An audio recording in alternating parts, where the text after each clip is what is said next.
Maman, tu as mangé les chocolats? C'est cette question-là qui a tout changé. Une question simple, prononcée par mon fils au téléphone le lendemain de mon 70e anniversaire. Mais ce n'était pas une question. C'était un cri étouffé, une panique que je n'avais jamais entendue dans sa voix. Je m'appelle Isult Hénin.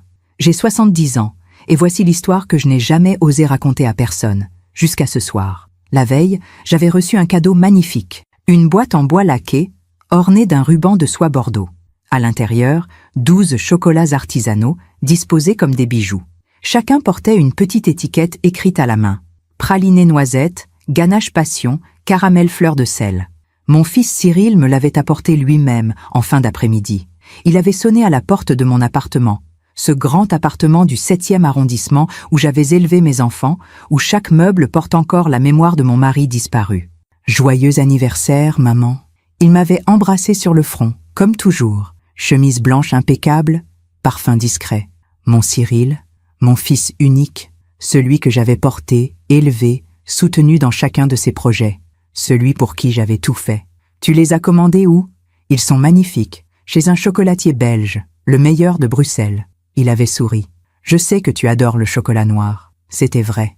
Depuis toujours. Il était resté 20 minutes, pas plus. Il avait un dîner d'affaires, m'avait-il dit. Sa femme, Camille, l'attendait. Je l'avais raccompagné jusqu'à la porte. En partant, il s'était retourné une dernière fois. Profite bien de tes chocolats, maman. Tu les as mérités. Ces mots-là, tu les as mérités. Je les entends encore. Ce soir-là, je n'ai pas ouvert la boîte. J'étais fatiguée. 70 ans, cela se fête, mais cela pèse aussi. J'ai posé les chocolats sur la console de l'entrée, près du miroir ancien que ma mère m'avait légué, et je suis allée me coucher. Le lendemain matin, Camille est passée me voir. Elle venait souvent, ma belle-fille. Toujours souriante, toujours attentionnée, un peu trop peut-être, mais j'aimais sa compagnie. Elle m'apportait des nouvelles du monde, des rires, des conversations légères. Isult, joyeux anniversaire en retard. Elle m'avait embrassée, puis elle avait vu la boîte. Oh, des chocolats, ils sont magnifiques. Cyril te gâte. Oui, mais tu sais, Camille, à mon âge, je ne peux plus manger tout ça. Prends-les, fais-toi plaisir. Elle avait protesté, pour la forme. Mais ses yeux brillaient déjà. Tu es sûre? Certaine? Elle avait pris la boîte, m'avait remercié avec effusion et était partie 1 heure plus tard. Je me souviens encore de son sourire en refermant la porte. Le téléphone a sonné le lendemain soir. 20 heures passées. C'était Cyril. Maman, sa voix était différente, tendue, presque tremblante. Oui, mon chéri, tu as mangé les chocolats? Non, pourquoi? Un silence, long, trop long. Où sont-ils? Je les ai donnés à Camille. Elle les adorait. Pourquoi tu me demandes ça? Et là, j'ai entendu ce son, un son que je n'oublierai jamais. Un cri, un hurlement étouffé, comme si on venait de lui arracher quelque chose de vital. Non! Qu'est-ce que tu as fait? Le téléphone a raccroché. Je suis restée là, debout dans mon salon, le combiné encore à la main. Mon cœur battait vite, trop vite. Qu'est-ce que j'avais fait? Parfois, on fait confiance à ceux qui ne la méritent pas. Et vous, avez-vous déjà été déçu par quelqu'un que vous aimiez? Racontez-moi votre histoire dans les commentaires. J'aimerais vous lire. Cette nuit-là, je n'ai pas dormi. Je suis restée assise dans mon fauteuil près de la fenêtre, celui où je m'installe chaque soir pour regarder les lumières de Paris. Mais cette fois, je ne voyais rien, seulement le reflet de mon visage dans la vitre. 70 ans, des rides qui racontent une vie entière, des yeux qui ont vu trop de choses, et cette question qui tournait, encore et encore. Qu'est-ce que j'avais fait? Cyril n'avait pas rappelé. J'avais essayé de le joindre 3 fois. Aucune réponse. J'avais laissé un message. Ma voix tremblait. Mon chéri, rappelle-moi. Je ne comprends pas. Qu'est-ce qui se passe? Rien. Le silence de mon fils était pire que tous les mots. Je me suis levée avant l'aube. J'ai préparé du café, mais je n'y ai pas touché. J'ai ouvert les volets, comme chaque matin depuis 40 ans. La routine, ce geste simple qui maintient l'ordre quand tout le reste vacille. Et puis, je me suis souvenue de tout ce qui m'avait mené jusqu'à ce moment, de tout ce que j'avais donné, de tout ce que j'avais cru. Cyril est né un matin de mai, il y a 42 ans. Mon seul enfant, mon miracle, après 3 fausses couches. Mon mari, Philippe, était sorti de la salle d'accouchement les larmes aux yeux.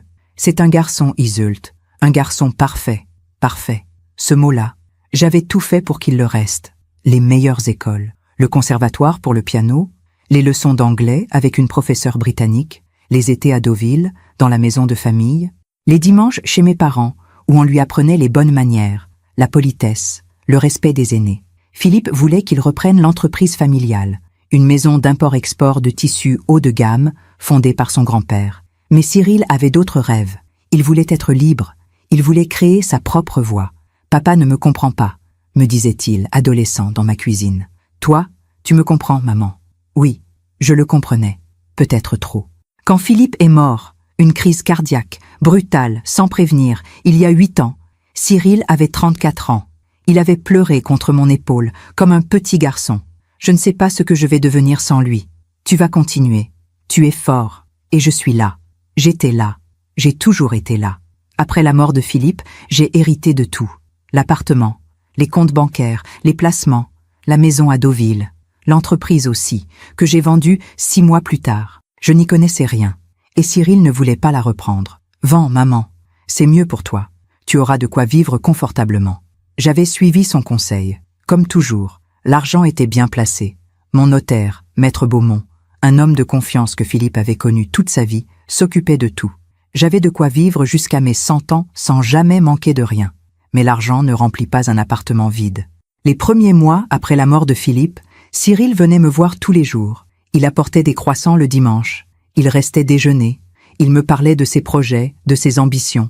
Il voulait monter une start-up dans la tech. Il avait besoin d'investisseurs. « Je crois en toi, mon chéri. » Je lui avais prêté de l'argent. 50 000 euros, d'abord, puis 100 000, puis encore. À chaque fois, il me disait « Je te rembourse dès que ça décolle, maman. Tu verras. » Je ne demandais jamais de remboursement. C'était mon fils. Puis Camille était arrivée. Ils s'étaient rencontrés lors d'un salon professionnel à Lyon. Elle travaillait dans la communication digitale. Jolie, dynamique, beaucoup plus jeune que lui. 30 ans à peine. Des cheveux blonds coupés au carré, des vêtements modernes, un sourire éclatant. « Maman, je te présente Camille. » Elle m'avait embrassée avec une chaleur qui m'avait surprise. « Enchantée, Iseult. Cyril me parle tout le temps de vous. » Il s'était marié 6 mois plus tard. Une cérémonie intime à la mairie du 16e, suivie d'un déjeuner dans un restaurant chic près de Trocadéro. J'avais payé. Cyril traversait une période difficile, m'avait-il dit. Sa start-up n'avait pas décollé comme prévu. « Ne t'inquiète pas, mon chéri. C'est normal. Les débuts sont toujours durs. » Camille avait emménagé chez lui. Puis, quelques mois plus tard, ils avaient trouvé un appartement plus grand. À Neuilly, un bel immeuble haussmannien. Mais le loyer était élevé. « Maman, est-ce que tu pourrais nous aider ? Juste pour les premiers mois, le temps qu'on se stabilise. » J'avais dit oui, bien sûr. Pendant que je raconte tout cela, je me demande d'où vous m'écoutez. Écrivez le nom de votre ville en commentaire. Au début, tout semblait bien se passer. Cyril et Camille formaient un beau couple. Ils m'invitaient parfois à dîner. Camille cuisinait bien, des plats simples mais raffinés. Elle me posait des questions sur ma vie, sur Philippe, sur mon enfance. « Vous avez eu une vie tellement intéressante, Iseult. » J'aimais qu'elle m'appelle par mon prénom. Cela créait une proximité que je n'avais jamais eue avec ma propre belle-mère. Mais avec le temps, les visites de Cyril s'espaçaient. Il était occupé, disait-il. De nouveaux projets, de nouvelles opportunités. Je comprenais. Un homme de son âge a une vie bien remplie. Camille, elle, continuait à passer. 1 ou 2 fois par mois. Elle m'apportait des fleurs, des magazines, des petites attentions. Nous buvions du thé dans le salon, sous le grand lustre en cristal que Philippe avait acheté chez un antiquaire de la rue Jacob. Vous devez vous sentir seul, parfois, dans cet appartement. Un peu, mais j'ai mes habitudes, mes lectures, mes promenades au jardin du Luxembourg. Vous pourriez venir vivre près de nous, à Neuilly? Non, ma petite, c'est ici que j'ai construit ma vie. C'est ici que je veux rester. Elle hochait la tête, avec ce sourire doux qu'elle avait toujours. Je comprends, mais si jamais vous avez besoin de quoi que ce soit, n'hésitez pas, on est là, on est là. Ces mots-là aussi, je les entends encore. Il y a 1 an, Cyril m'a parlé d'un nouveau projet, une application mobile, quelque chose de révolutionnaire selon lui, mais il avait besoin d'un financement important. Les banques ne veulent pas me suivre, maman. Elles ne comprennent pas ma vision. Combien as-tu besoin? 200 000 euros. J'avais hésité. Pour la première fois. C'était une somme énorme. Mon chéri, je ne sais pas si... Tu ne me fais pas confiance? Ces mots m'avaient blessé. Bien sûr que je lui faisais confiance. C'était mon fils. J'avais appelé Maître Beaumont. Il m'avait déconseillé. Madame Hénin, vous avez déjà beaucoup aidé votre fils. Votre patrimoine commence à s'amenuiser. Il faut penser à vous aussi, à votre sécurité.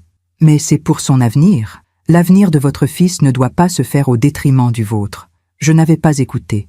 J'avais signé le virement. Cyril m'avait embrassé. Merci, maman. Tu ne le regretteras pas. 6 mois plus tard, l'application n'existait toujours pas. Quand je lui posais des questions, Cyril devenait évasif. C'est compliqué. Le développement prend du temps. Mais l'argent, Cyril? Ne t'inquiète pas pour ça. Tout est sous contrôle. Puis il changeait de sujet. Me parlait de la météo, de ses projets de vacances, de tout, sauf de ce qui comptait vraiment. Les visites s'étaient encore espacées. 1 fois par mois, puis tous les 2 mois, puis seulement aux grandes occasions. Noël, Pâques, mon anniversaire. Camille, elle, venait toujours, mais quelque chose avait changé dans son regard. Elle me posait des questions étranges. « Vous vous sentez bien, Iseult? Vous n'êtes pas trop fatigué? »« Non, pourquoi? »« Je ne sais pas. Vous avez l'air un peu perdu parfois. »« Perdu? Moi? Je vais très bien, ma petite. Ne t'inquiète pas. » Mais elle insistait, me demandait si je prenais mes médicaments, si je me souvenais bien de mes rendez-vous, si je ne me trompais pas dans mes courses. Vous savez, à votre âge, c'est normal d'avoir des petits oublis, mais il faut faire attention. Je n'avais pas d'oubli. J'étais peut-être vieille, mais mon esprit était intact. Pourtant, ces petites remarques s'accumulaient, et avec elles, un malaise que je ne savais pas nommer. Puis, mon 70e anniversaire était arrivé, et avec lui, cette boîte de chocolat. Cette boîte que j'avais offerte à Camille, sans savoir. Cette boîte qui avait fait hurler mon fils au téléphone. Je suis retournée dans l'entrée. La console était vide, là où la boîte avait reposé pendant 24 heures. Je me suis regardée dans le miroir ancien. Mon visage était pâle. Qu'est-ce qu'il y avait dans ces chocolats? Et pourquoi Cyril avait-il eu si peur que je les mange? Le lendemain matin, j'ai appelé Camille, 3 fois. Aucune réponse. J'ai laissé un message sur son répondeur. Ma voix était calme, mais mes mains tremblaient en tenant le téléphone. « Camille, c'est Iseult. Rappelle-moi quand tu peux. J'aimerais savoir comment tu vas. Et comment étaient tes chocolats ?» Cette dernière phrase sonnait fausse, même à mes propres oreilles. Mais je ne savais pas quoi dire d'autre. Les heures ont passé, lentement. Chaque minute était une éternité. J'ai essayé de m'occuper. J'ai fait le ménage, alors que Maria, ma femme de ménage, devait venir le lendemain. J'ai rangé des placards déjà parfaitement ordonnés. J'ai relu 3 fois la même page de mon livre sans en retenir un mot. À 14 heures, j'ai rappelé Cyril. Cette fois, il a décroché. Mais ce n'était pas sa voix habituelle. C'était celle d'un étranger. « Oui, Cyril, c'est maman. Je m'inquiète. Qu'est-ce qui se passe? Pourquoi tu as réagi comme ça hier soir ?» Un silence, long, pesant. « Ce n'est rien, maman. J'ai eu une mauvaise journée. Je n'aurais pas dû te parler comme ça. Mais les chocolats... » « Quoi? Les chocolats? Tu m'as demandé si je les avais mangés. Tu as crié quand je t'ai dit que je les avais donnés à Camille. Pourquoi? Maman, tu te fais des idées. J'étais juste... surpris. C'est tout. Surpris? Oui. Je les avais choisis spécialement pour toi. Je pensais que tu les garderais. Mais ce n'est pas grave. Vraiment. » Sa voix était trop contrôlée, trop lisse, comme s'il lisait un texte préparé. « Et Camille? Elle va bien? » « Oui. Pourquoi elle n'irait pas bien? » « Je ne sais pas. Elle ne répond pas au téléphone. Elle est occupée. Elle a beaucoup de travail en ce moment. »« Passe-la-moi. » »« Elle n'est pas là. Où est-elle? »« Maman, s'il te plaît, arrête de t'inquiéter pour rien. Tout va bien. Je dois y aller. On se voit bientôt. » Il avait raccroché avant que je puisse ajouter un mot. Je suis restée debout au milieu du salon, le téléphone à la main. Mon cœur battait si fort que j'entendais le sang pulser dans mes tempes. Tout va bien. Ces mots étaient un mensonge. Je le sentais dans mes os. J'ai décidé de ne pas attendre. J'ai pris mon sac, mon manteau. J'ai appelé un taxi. Neuilly n'était pas loin, mais je ne conduisais plus depuis 2 ans. Mes réflexes n'étaient plus ce qu'ils étaient, et Paris me faisait peur maintenant. Tous ces scooters, ces voitures qui vous frôlent. Le trajet a duré 20 minutes. 20 minutes pendant lesquelles j'ai imaginé 100 scénarios différents. Camille malade. Camille hospitalisée. Camille... Non, je n'osais pas aller plus loin. L'immeuble de Cyril était élégant. Pierre de taille claire, balcon en fer forgé, une porte cochère en bois massif. J'ai sonné à l'interphone. Pas de réponse. J'ai sonné à nouveau. Puis une 3e fois. Enfin, la voix de Cyril a grésillé dans le haut-parleur. « Oui, c'est moi. Ouvre-moi. »« Maman, qu'est-ce que tu fais là? Ouvre !» Un silence. Puis, le déclic de la porte. J'ai monté les escaliers lentement. 3 étages. Mon souffle était court quand je suis arrivée sur le palier. Cyril m'attendait sur le seuil, les bras croisés. Il portait un jean et un pull gris. Ses cheveux étaient en désordre. Il n'était pas rasé. Tu aurais dû m'appeler avant de venir. Je veux voir Camille. Elle dort. À 3 heures de l'après-midi, elle ne se sent pas bien. Justement, je veux la voir. Il a bloqué la porte de son bras. Maman, ce n'est pas le moment. Elle a besoin de repos. Cyril, laisse-moi entrer. Nous nous sommes regardés. Pour la première fois de ma vie, j'ai vu quelque chose dans les yeux de mon fils que je n'avais jamais vu avant. De la peur. Il a fini par s'écarter. L'appartement était sombre. Les rideaux étaient tirés dans le salon. Il y avait une odeur étrange, un mélange de renfermé et de quelque chose de plus chimique, presque médicinal. Où est-elle?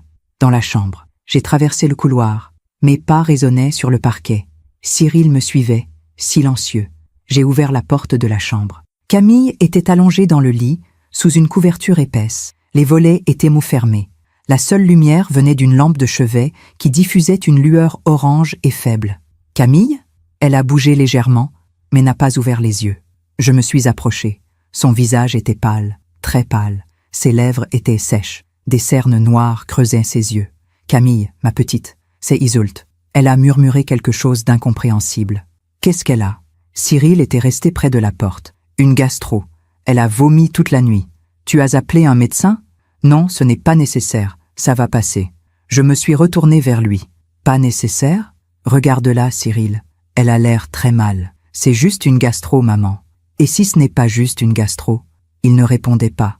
Ses mâchoires étaient serrées. J'ai posé ma main sur le front de Camille. Elle était froide. Anormalement froide. Elle a besoin d'un médecin. Je sais ce dont elle a besoin. Sa voix était sèche, presque agressive. Je l'ai regardée, incrédule. C'est ta femme, Cyril. Et c'est moi qui m'occupe d'elle, pas toi. Ces mots m'ont frappé comme une gifle. Je suis restée encore quelques minutes près de Camille. Je lui ai tenu la main. Elle était molle, sans force. De temps en temps, elle gémissait doucement, comme si elle rêvait, ou plutôt, comme si elle faisait un cauchemar. Cyril attendait dans le couloir. Je sentais son impatience. Il voulait que je parte. Finalement, je me suis levée. J'ai embrassé le front glacé de Camille. Je reviendrai demain. Ce n'est pas la peine. Si, c'est la peine. En sortant de l'immeuble, mes jambes tremblaient. J'ai dû m'asseoir sur un banc public, juste en face. Le ciel était gris. Un vent froid soufflait entre les immeubles. Quelque chose n'allait pas. Quelque chose de profondément anormal. Camille n'avait pas une simple gastro. J'avais vu assez de maladies dans ma vie pour le savoir. Sa pâleur, sa faiblesse, cette froideur, ce n'était pas normal. Et Cyril, son attitude, son refus d'appeler un médecin, sa nervosité, et puis ce cri au téléphone. « Non, qu'est-ce que tu as fait ?» Pourquoi avait-il dit ça? Le soir même, je n'ai pas pu manger. J'ai tourné en rond dans mon appartement. J'ai regardé la console vide, là où la boîte de chocolat avait reposé. J'ai essayé de me souvenir de tous les détails. La boîte en bois laqué, le ruban bordeaux, les 12 chocolats alignés comme des bijoux, les petites étiquettes écrites à la main, écrits à la main. Cette pensée m'a arrêté net. Cyril m'avait dit qu'il les avait commandés chez un chocolatier belge, le meilleur de Bruxelles. Mais pourquoi des étiquettes manuscrites? Les chocolatiers professionnels utilisent des étiquettes imprimées. Toujours. À moins que ces chocolats n'aient jamais été achetés dans une chocolaterie. J'ai passé la nuit à réfléchir, à reconstituer les derniers mois, les dernières années même, les demandes d'argent de Cyril, de plus en plus fréquentes, de plus en plus importantes, les visites de Camille, ces questions étranges sur ma santé, ma mémoire, mes oublis supposés, les remarques insidieuses. Vous avez l'air perdu, Iseult, à votre âge. C'est normal d'oublier. Et maintenant, ces chocolats. Ces chocolats que Cyril voulait que je mange. Ces chocolats qu'il avait paniqué de savoir entre les mains de Camille. Ces chocolats que Camille avait mangés et qu'il avait rendu malade. À l'aube, j'ai pris une décision. J'ai appelé Maître Beaumont, mon notaire. Il était 7 heures du matin. Il a décroché à la 3e sonnerie, la voix ensommeillée. « Madame Hénin, tout va bien ?»« Non, j'ai besoin de vous voir. Aujourd'hui. C'est urgent. »« Bien sûr. Venez à mon cabinet à 10 heures. »« Merci. » J'ai raccroché. Puis j'ai fait quelque chose que je n'avais jamais fait de ma vie. J'ai appelé un serrurier. Je voudrais faire changer les serrures de mon appartement. Aujourd'hui, si possible. « Vous avez perdu vos clés, madame ?»« Non, mais je veux être sûr que personne d'autre n'en ait. » Il y a eu un silence au bout du fil. Je peux passer cet après-midi. Parfait. Pendant que je prenais ces décisions, une pensée me traversait l'esprit. Encore et encore. Mon fils avait essayé de m'empoisonner. Non, c'était impossible. Absurde. C'était mon fils, mon Cyril, le bébé que j'avais porté, l'enfant que j'avais élevé, l'homme que j'avais soutenu toute ma vie. Mais alors, pourquoi ce cri au téléphone? Pourquoi cette panique? Pourquoi Camille était-elle maintenant couchée, pâle et froide, dans un lit sombre? Et pourquoi, au fond de moi, une petite voix me disait que je connaissais déjà la réponse? Je me suis habillée avec soin. Un tailleur bleu marine que Philippe aimait, des chaussures confortables mais élégantes, un foulard en soie. Je me suis regardée dans le miroir de l'entrée, 70 ans, mais encore debout, encore lucide, et prête à découvrir la vérité, quelle qu'elle soit. Avant de partir pour le cabinet du notaire, j'ai fait une dernière chose. J'ai ouvert le tiroir de la console. À l'intérieur, il y avait une petite boîte en carton, des photos anciennes, des souvenirs que je n'avais pas regardés depuis des années. J'ai sorti une photo en particulier. Cyril, à 5 ans, dans mes bras. Nous étions dans le jardin de Deauville. Il riait. Je le serrais contre moi. J'ai posé la photo sur la console, là où la boîte de chocolat avait reposé. Puis je suis parti. Le cabinet de Maître Beaumont se trouvait rue de Varennes, dans un immeuble du XVIIIe siècle. Une porte noire laquée, une plaque en cuivre poli, un escalier en pierre usé par 200 ans de passage. C'était là que Philippe venait régler toutes nos affaires. C'était là que j'étais venu signer mon testament, 3 ans après sa mort. La secrétaire m'a accueilli avec un sourire professionnel. « Madame Hénin, Maître Beaumont vous attend. » Il m'a reçu dans son bureau lambrissé. Des bibliothèques couvraient les murs du sol au plafond. L'odeur du cuir et du papier ancien flottait dans l'air. Il s'est levé quand je suis entrée. « Madame Hénin, asseyez-vous, je vous en prie. » Maître Beaumont avait 65 ans, des cheveux gris, des lunettes rondes, une élégance discrète. Il avait connu Philippe depuis l'université. C'était plus qu'un notaire. C'était un ami. Vous m'avez dit que c'était urgent. Oui, je me suis assise. Mes mains étaient crispées sur mon sac. Je veux savoir exactement ce qui reste de mon patrimoine. Il a froncé les sourcils. Tout est détaillé dans les documents que je vous envoie chaque trimestre. Je veux que vous me le disiez. Maintenant, en chiffres précis. Il a ouvert un dossier sur son bureau, a ajusté ses lunettes, a parcouru plusieurs pages. Bien, voyons. Après la vente de l'entreprise de feu votre mari, vous aviez un capital de 3 200 000 €. Votre appartement du 7e arrondissement est estimé à 1 400 000 €. La maison de Deauville, 700 000. Vous aviez également des placements pour 600 000 €. Il a levé les yeux vers moi. En comptant tout, votre patrimoine total s'élevait à environ 6 millions d'euros. S'élevait? Oui, au passé. Mon cœur s'est serré. Et aujourd'hui? Il a tourné une page, puis une autre. Son visage s'est assombri.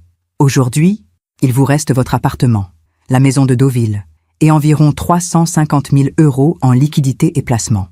Le silence est tombé comme une pierre. Comment?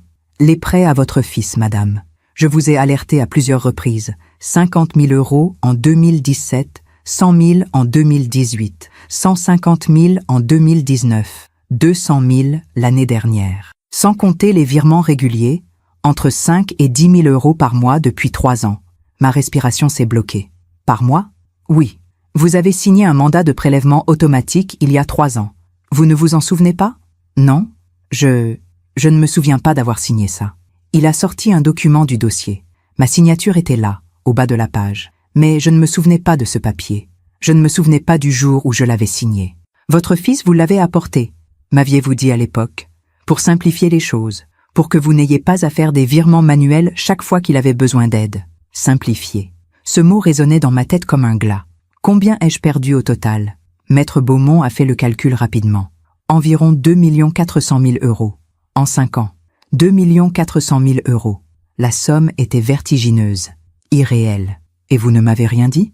Madame Hénin, je vous ai alerté. À chaque fois, vous me disiez que c'était pour aider votre fils, que vous saviez ce que vous faisiez. Mais 2 millions, ma voix s'est brisée. Je sais. C'est pourquoi je vous ai conseillé, il y a 1 an, de bloquer le mandat automatique. Mais vous avez refusé. J'ai refusé? Oui. Vous m'avez dit que Cyril traversait une période difficile, que c'était temporaire. Je ne me souvenais pas de cette conversation. Ou peut-être que si, vaguement, comme un rêve flou dont on ne garde que des fragments. Pendant que je raconte tout cela, je me demande d'où vous m'écoutez. Écrivez le nom de votre ville en commentaire. Maître Beaumont a refermé le dossier. Madame Hénin, je dois vous poser une question difficile. Allez-y. Avez-vous l'impression que votre fils abuse de votre confiance? Le mot était là, prononcé. Réel. Abuse. Je ne sais pas. Je ne sais plus. Parce que si c'est le cas, il existe des recours légaux. Nous pouvons bloquer tous les comptes, annuler le mandat, même porter plainte si nécessaire. Porter plainte contre mon fils? Si vous pensez qu'il y a eu manipulation? Oui, j'ai regardé mes mains. Elles tremblaient. Je ne veux pas détruire mon fils. Mais lui, est-il en train de vous détruire? Cette question a flotté dans l'air, lourde, terrible. Je veux bloquer le mandat. Aujourd'hui. Bien. Je m'en occupe immédiatement. Et je veux que vous fassiez un inventaire complet de tout ce qui reste. Je veux savoir exactement ce que j'ai. Ce sera fait. Et j'ai hésité. Puis j'ai continué. Je veux modifier mon testament. Il a levé les yeux, surpris. Vous voulez déshériter votre fils? Non, pas encore. Mais je veux que tout soit verrouillé. Que personne ne puisse toucher à quoi que ce soit sans votre accord. Même moi. C'est une décision radicale. Sim, c'est une décision nécessaire. Je suis sorti du cabinet 2 heures plus tard. Les papiers étaient signés. Le mandat, bloqué. Mon testament, modifié. Tout ce qui me restait était désormais protégé. Mais cette protection avait un goût amer. J'avais passé ma vie à construire une famille, à donner, à aimer, à faire confiance. Et maintenant, je devais me protéger de mon propre fils. En rentrant chez moi, j'ai trouvé 3 messages sur mon répondeur. Le premier était de Cyril. « Maman, c'est moi. Rappelle-moi. » Sa voix était froide, neutre. Le deuxième était aussi de lui, 20 minutes plus tard. « Maman, j'ai essayé de faire un virement et ça n'a pas marché. Il y a un problème avec ton compte. Rappelle-moi. » Le troisième était différent. Sa voix était dure. « Qu'est-ce que tu as fait? Pourquoi tu as bloqué le compte? On doit parler. Maintenant. » J'ai effacé les messages. Puis j'ai éteint mon téléphone. Le serrurier est arrivé à 15 heures. Un homme d'une 50aine d'années, professionnel et discret. « Vous voulez changer toutes les serrures? » « Oui, toutes. Même celles de la porte de service? Toutes. » Il a travaillé pendant 2 heures. Quand il est parti, j'avais 3 nouvelles clés. 3 clés que personne d'autre que moi ne possédait. J'avais aussi changé le code de l'interphone. Pour la première fois depuis 40 ans, j'étais seule dans cet appartement. Vraiment seule. Et en sécurité. Le soir est tombé. J'ai allumé les lampes du salon. J'ai fait chauffer de l'eau pour du thé. J'ai essayé de lire, mais les mots dansaient devant mes yeux. À 21 heures, on a sonné à l'interphone. Cyril. Je le savais avant même de regarder l'écran. J'ai hésité. Puis j'ai appuyé sur le bouton. Oui? Maman, c'est moi. Ouvre. Non. Un silence. Quoi? J'ai dit non. Maman, qu'est-ce qui te prend? Ouvre cette porte. Non, Cyril. Et on doit parler. Alors parle. Je t'écoute. Pas par interphone. Laisse-moi monter. Non. Sa voix est devenue agressive. Tu as bloqué mon compte. Tu as appelé le notaire. Qu'est-ce que tu fais? Je me protège. Te protéger? De quoi? De moi? Peut-être. Tu es devenue folle. Ces mots que j'avais entendus dans la bouche de Camille, quelques semaines plus tôt. Vous avez l'air un peu perdu, Isseult, folle. C'était leur stratégie. Me faire douter de moi-même. Me faire croire que j'étais sénile, confuse, incapable. Je ne suis pas folle, Cyril. Alors pourquoi tu fais ça? Parce que j'ai compris. Compris quoi? Ce qu'il y avait dans les chocolats. Le silence qui a suivi était plus éloquent que tous les mots. Je ne vois pas de quoi tu parles. Bien sûr que si. Maman, ne m'appelle plus comme ça. Comment? Maman. Ne m'appelle plus maman. Tu as perdu ce droit. J'ai entendu sa respiration, rapide, saccadée. Tu ne sais pas ce que tu dis. Si, je sais exactement ce que je dis. Et maintenant, va-t'en. Maman, attends, va-t'en. J'ai coupé l'interphone. Il a sonné encore, 5 fois, 10 fois, puis il a arrêté. Je suis allée à la fenêtre, je l'ai vu sortir de l'immeuble. Il a levé les yeux vers mon appartement. Même de loin, même dans la pénombre, j'ai vu son visage. Ce n'était plus mon fils. C'était un étranger. Cette nuit-là, je n'ai pas dormi. Je suis restée assise dans mon fauteuil, près de la fenêtre, comme la nuit où tout avait basculé. Mais cette fois, je n'avais plus peur. J'avais fait le premier pas. J'avais protégé ce qui me restait. J'avais dit non.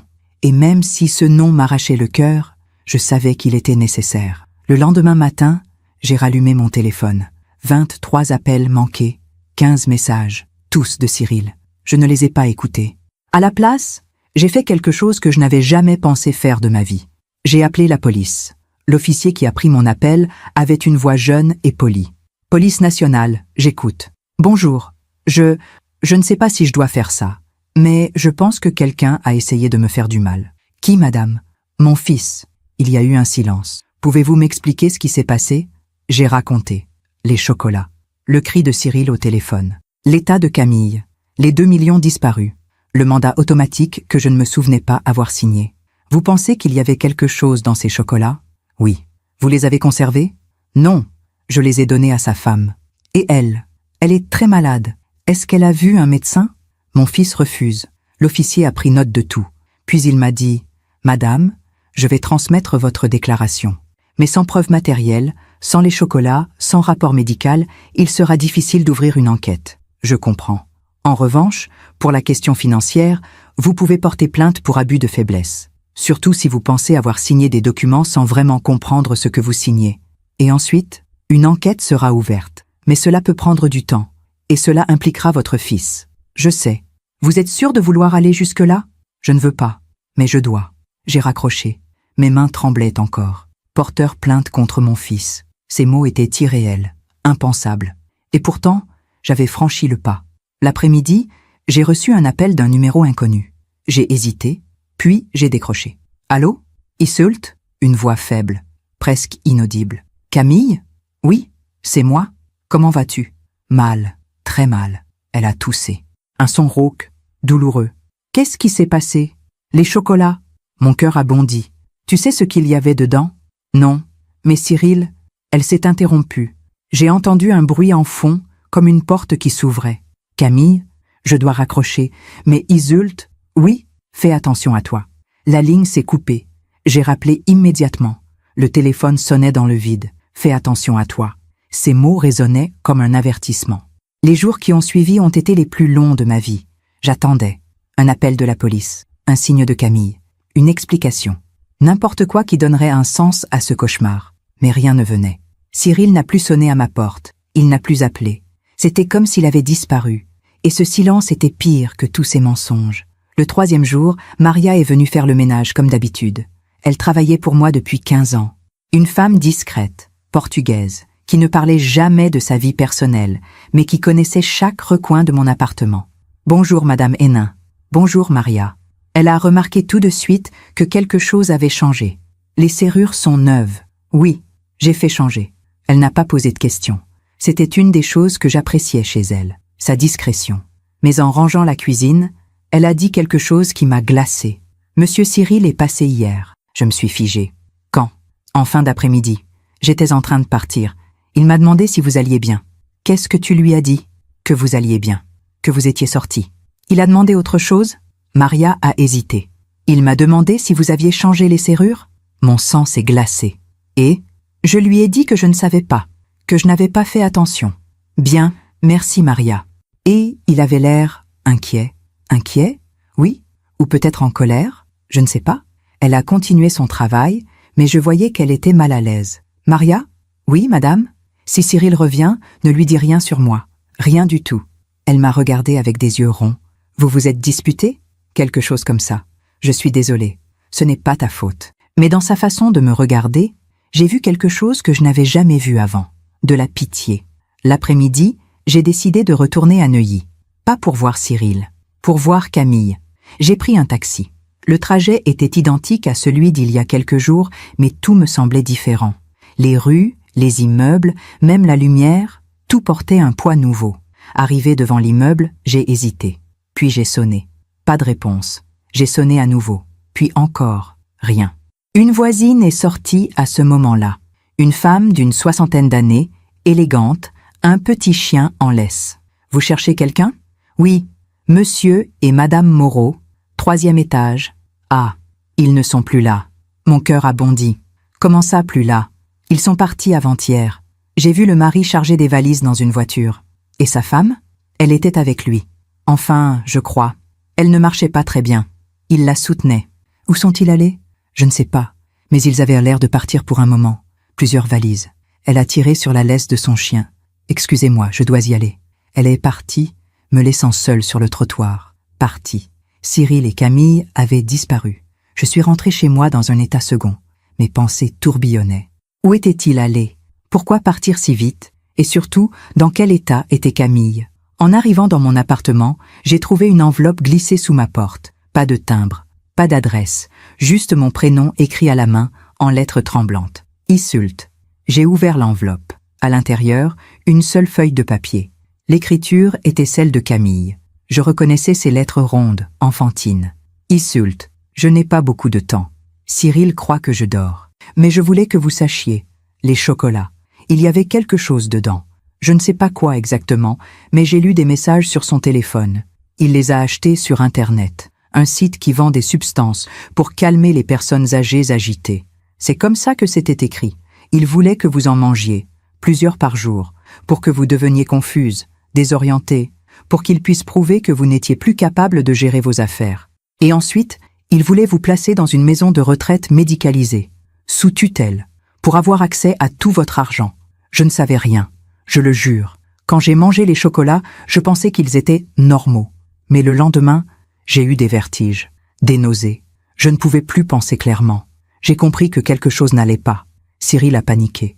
Il m'a emmené chez un médecin en urgence. Il a dit que j'avais une intoxication alimentaire. Le médecin m'a mise sous perfusion. Maintenant, ça va mieux. Mais j'ai peur. J'ai peur de mon mari. Il veut qu'on parte. Il dit qu'on doit s'éloigner de Paris pour un moment, qu'il faut que les choses se calment. Issult, s'il vous plaît, faites attention. Il est capable de revenir, de recommencer. Je suis désolée, pour tout. Camille.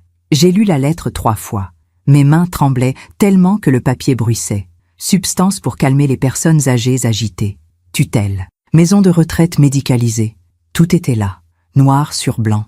Le plan entier de mon fils pour me voler ma vie. Je me suis assise. Mes jambes ne me portaient plus. Comment en était-on arrivé là? Comment le petit garçon que j'avais bercé, nourri, aimé, était-il devenu cet homme capable de m'empoisonner? J'ai essayé de remonter le temps, de trouver le moment où tout avait basculé. Mais il n'y avait pas un seul moment. C'était une accumulation, des petites choses, des compromis, des excuses. Je me souvenais de Cyril enfant, toujours exigeant, toujours insatisfait. Quand les autres enfants jouaient avec un ballon, il voulait le plus beau. Quand il mangeait un gâteau, il voulait le plus gros morceau. C'est normal, disait Philippe. C'est un enfant unique. Il n'a pas appris à partager. Mais c'était plus que ça. Cyril ne supportait pas la frustration. Quand il ne pouvait pas avoir ce qu'il voulait, il faisait des crises, des colères terribles qui duraient des heures. Et moi, je cédais, toujours. Tu le gâtes trop, me disait Philippe. Tu vas en faire un monstre. Ce n'est qu'un enfant. Justement, c'est maintenant qu'il faut lui apprendre les limites. Mais je n'avais pas écouté. J'avais continué à céder, à donner, à excuser. À l'adolescence, Cyril avait volé de l'argent dans mon sac. 200 francs. Une somme importante à l'époque. Philippe voulait le punir sévèrement, l'obliger à rembourser en faisant des petits travaux. Mais j'avais plaidé sa cause. Il est jeune, il a fait une erreur, il ne recommencera pas. Cyril avait promis, avec des larmes dans les yeux. Pardon, maman, je te jure que je ne le referai plus. Mais il l'avait refait, plusieurs fois. De petites sommes, d'abord, puis de plus grandes. Philippe finissait toujours par le découvrir. Et à chaque fois, je prenais la défense de mon fils. Il traverse une période difficile. Il a 18 ans, Issult. Ce n'est plus un enfant. C'est encore mon bébé. Philippe me regardait avec une tristesse que je ne comprenais pas à l'époque. Tu vas le perdre si tu continues comme ça. Comment peux-tu dire une chose pareille? Parce que tu lui apprends qu'il peut tout avoir sans rien donner en retour. Et un jour, il te considérera comme un distributeur automatique, plus comme une mère. Ces mots m'avaient blessé, profondément. Je pensais que Philippe ne comprenait pas l'amour d'une mère, qu'il était trop dur, trop exigeant. Mais maintenant, assise dans mon salon avec la lettre de Camille entre les mains, je comprenais. Philippe avait eu raison. Après la mort de Philippe, j'avais redoublé d'attention envers Cyril. Je voulais compenser l'absence de son père, être à la fois mère et père, donner tout ce dont il avait besoin. Et Cyril avait profité de chaque occasion. Les demandes d'argent étaient devenues plus fréquentes, plus importantes, mais toujours accompagnées de belles promesses. C'est pour un projet, maman. Tu vas voir, je vais réussir et je vais tout te rembourser. Je voulais y croire. J'avais besoin d'y croire. Parce que si je ne croyais pas en mon fils, alors à quoi avait servi toute ma vie? Et maintenant, j'étais là, seule dans cet appartement, avec une lettre qui me révélait que mon fils avait voulu me détruire. Pas par colère, pas par folie, par calcul, pour l'argent. J'ai pleuré cette nuit-là. Pour la première fois depuis la mort de Philippe, j'ai vraiment pleuré. Pas des larmes discrètes, pas des sanglots étouffés. Non, j'ai pleuré comme on pleure un mort, comme on pleure la fin de tout. Parce que mon fils était mort, pas physiquement, mais l'idée que j'avais de lui, l'image que je m'étais construite pendant 42 ans. Cette image-là était morte, et avec elle, une partie de moi. Le lendemain matin, j'ai repris le téléphone. J'ai appelé l'officier de police qui avait pris ma déclaration. « Madame Hénin, vous avez du nouveau ?» « Oui, j'ai reçu une lettre. De ma belle-fille. Elle confirme tout. Les substances dans les chocolats. Le plan de mon fils. Vous avez conservé cette lettre ? Oui ? Bien. Pouvez-vous passer au commissariat ? Nous allons l'ajouter à votre dossier. J'arrive. Au commissariat, on m'a fait asseoir dans une petite salle d'interrogatoire. L'officier était jeune. Trop jeune, peut-être, pour comprendre ce que je vivais. Il a lu la lettre attentivement. C'est une preuve importante. Mais pour ouvrir une enquête pénale, il nous faudrait plus. Quoi, par exemple ? Les chocolats, ou un rapport médical de votre belle-fille prouvant qu'elle a été intoxiquée. Je n'ai pas les chocolats, et mon fils l'a emmené. Je ne sais pas où. Alors, c'est compliqué. Mais la lettre est importante. Mais sans preuve matérielle, votre fils pourra toujours nier. Dire que sa femme a inventé tout ça, qu'elle était confuse, malade. Donc, vous ne pouvez rien faire ? Je n'ai pas dit ça. Nous allons ouvrir une enquête pour abus de faiblesse, comme prévu. Avec les documents de votre notaire, nous avons de quoi travailler. Mais pour l'empoisonnement, il a hésité. Franchement, madame, sans les chocolats, c'est votre parole contre la sienne. Je suis rentré chez moi, épuisé. La justice était lente, compliquée, insuffisante, mais j'avais au moins fait ce que je pouvais. Les jours ont passé, 1 semaine, puis 2. Cyril ne donnait aucun signe de vie. Camille non plus. J'avais l'impression de vivre dans un vide, un silence assourdissant. Et puis, un matin, j'ai reçu un coup de fil de maître Beaumont. « Madame Hénin, il faut que vous veniez. Tout de suite. Qu'est-ce qui se passe ? Votre fils. Il a engagé un avocat. » Mon cœur a bondi. Pourquoi faire ? Il vous accuse. Il m'accuse. De quoi ? D'être inapte à gérer vos biens. Il demande une mise sous tutelle. Le monde s'est arrêté. Pardon ? Il a déposé une requête au tribunal. Avec un certificat médical. Quel certificat médical ? Je n'ai vu aucun médecin. Justement, c'est ce que je lui ai dit. Mais il prétend que vous refusez de vous faire soigner, que vous êtes dans le déni. C'est de la folie. Je sais, mais il faut qu'on se prépare. Le tribunal va vous convoquer. Il faudra prouver que vous êtes parfaitement lucide. Comment on fait ça ? Avec une expertise médicale indépendante. Je vais vous trouver un psychiatre de confiance. J'ai raccroché, le souffle coupé. Cyril ne s'était pas enfui par peur. Il s'était enfui pour mieux m'attaquer. Et maintenant, il revenait, avec des avocats, des certificats, des mensonges. Il revenait pour finir ce qu'il avait commencé. Je me demande encore si j'ai fait le bon choix. Et vous ? Qu'auriez-vous fait à ma place ? L'expertise psychiatrique a eu lieu 3 jours plus tard, dans un cabinet médical du 15e arrondissement. Le docteur Lemoine était une femme d'une 50aine d'années. Cheveux courts, lunettes rectangulaires, une voix douce mais ferme. Maître Beaumont m'avait dit qu'elle était une des meilleures de Paris, qu'elle ne se laissait pas influencer, qu'elle cherchait la vérité. J'en avais besoin. De vérité. Madame Hénin, asseyez-vous. Le cabinet était lumineux. Des plantes vertes près de la fenêtre, des tableaux abstraits au mur. Une odeur de lavande flottait dans l'air. Vous savez pourquoi vous êtes ici ? Oui. Mon fils prétend que je ne suis plus capable de gérer ma vie. Et vous ? Qu'en pensez-vous ? Je pense qu'il ment. Elle a noté quelque chose dans son carnet. Racontez-moi ce qui s'est passé. Prenez votre temps. Alors, j'ai raconté. Tout. Depuis le début. Les chocolats. Le cri de Cyril au téléphone. L'état de Camille. Les 2 millions disparus. Le mandat automatique. La lettre. La requête en tutelle. Le docteur Lemoine m'écoutait sans m'interrompre. Son visage restait neutre, professionnel. Quand j'ai terminé, elle a posé son stylo. Vous vous souvenez du jour où vous avez signé ce mandat de prélèvement automatique ? Non. Enfin, vaguement. Cyril était venu. Il avait des papiers. Il m'a dit que c'était pour simplifier les choses. Vous avez lu les papiers avant de signer ? J'ai hésité. Je crois. Mais Cyril m'expliquait en même temps. Il parlait vite. Je me sentais un peu perdue. Perdue comment ? Je ne sais pas. Fatiguée. Il y avait tellement de chiffres, de termes juridiques. Vous prenez des médicaments ? Pour la tension. Et pour le cholestérol. Rien d'autre. Pas de somnifères ? D'anxiolytiques ? Non. Vous avez des troubles de la mémoire? Pas plus qu'une femme de mon âge. J'oublie parfois où j'ai mis mes lunettes, ou le nom d'un acteur, mais rien de grave. Vous sortez seul? Vous faites vos courses? Oui.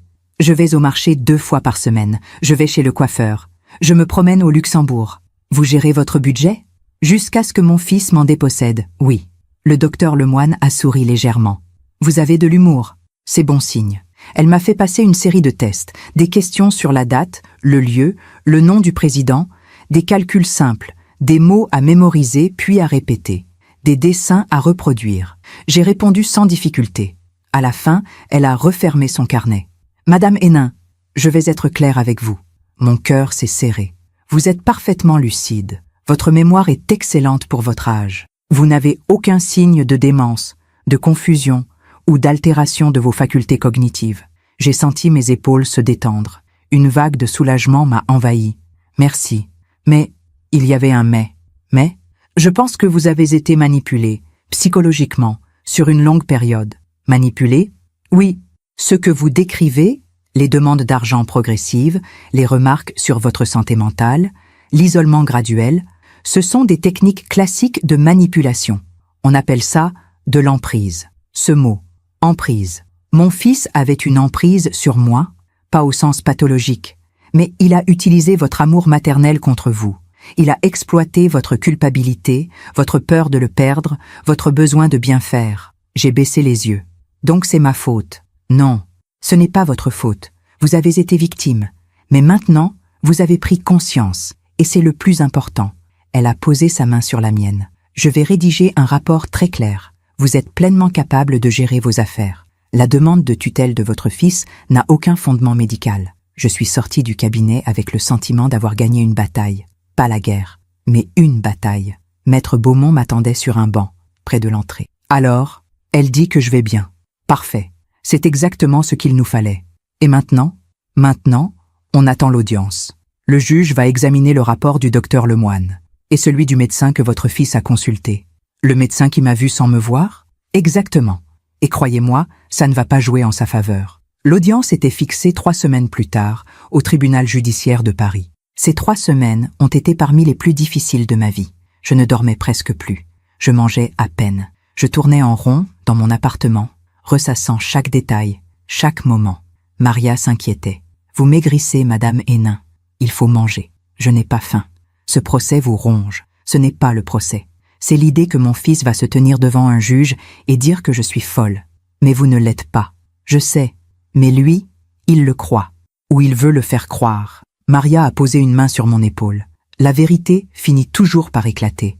Je voulais la croire. Mais j'avais peur. La veille de l'audience, j'ai fait quelque chose que je n'avais pas fait depuis des années. J'ai ouvert le tiroir du secrétaire où je gardais les photos de famille. Des dizaines de photos. Cyril bébé, Cyril enfant, Cyril adolescent, Cyril le jour de son mariage. Je les ai regardés une par une, cherchant dans ces visages l'indice que j'avais manqué, le signe avant-coureur de ce qu'il allait devenir. Mais je ne voyais qu'un enfant, mon enfant, et cette pensée me brisait le cœur. Le jour de l'audience, je me suis levée à l'aube. J'ai choisi mes vêtements avec soin. Un tailleur gris anthracite, un chemisier blanc, des escarpins noirs, un collier de perles que Philippe m'avait offert pour nos 20 ans de mariage. Je voulais avoir l'air digne, respectable, saine d'esprit. Maître Beaumont est venu me chercher à 9 heures. Dans la voiture, il m'a briefé. Le juge va vous poser des questions. Répondez calmement. Soyez précise. Ne vous laissez pas déstabiliser. Et Cyril, il sera là, avec son avocat. Je vais devoir le voir? Oui, j'ai fermé les yeux. Je ne sais pas si j'en suis capable. Vous en êtes capable. Vous êtes venu jusqu'ici. Vous irez jusqu'au bout. Le tribunal était un bâtiment imposant. Des colonnes en pierre. Des escaliers interminables. Des couloirs qui résonnaient sous nos pas. On m'a fait attendre dans une petite salle attenante à la salle d'audience. Maître Beaumont relisait ses notes. Moi, je fixais le mur. À 10 heures précises, on nous a appelés. J'ai poussé la porte et je l'ai vu. Cyril était assis à une table, à gauche de la salle. Il portait un costume sombre, une cravate bleue, ses cheveux étaient soigneusement coiffés. Il avait l'air normal, respectable, inquiet même. À côté de lui, son avocat, un homme d'une 40aine d'années, en costume 3 pièces. Nos regards se sont croisés, et pour la première fois depuis toute cette histoire, j'ai vu quelque chose dans ses yeux. Pas de la honte, pas du regret, du calcul. Il jouait un rôle. Le fils dévoué, le fils inquiet pour sa mère vieillissante. Le juge était une femme d'une 60aine d'années. Cheveux gris, tirés en chignon. Lunettes fines. Une voix posée, mais autoritaire. Madame Hénin, approchez. Je me suis avancée. Mes jambes tremblaient. Vous savez pourquoi vous êtes ici? Oui, madame la juge. Mon fils demande ma mise sous tutelle. Et vous contestez cette demande? Absolument. Pouvez-vous m'expliquer pourquoi? J'ai pris une grande inspiration. Parce que je suis parfaitement capable de gérer ma vie. Mon fils prétend le contraire parce qu'il veut avoir accès à mon argent. L'avocat de Cyril s'est levé. Objection, madame la juge. Cette accusation est diffamatoire. Mon client agit uniquement dans l'intérêt de sa mère. La juge a levé la main. Maître, asseyez-vous. J'ai lu les 2 rapports psychiatriques. Elle a ouvert un dossier devant elle. Le rapport du docteur Lemoine est très clair. Madame Hénin est lucide, cohérente et pleinement capable de discernement. Mais madame la juge, je n'ai pas terminé, maître.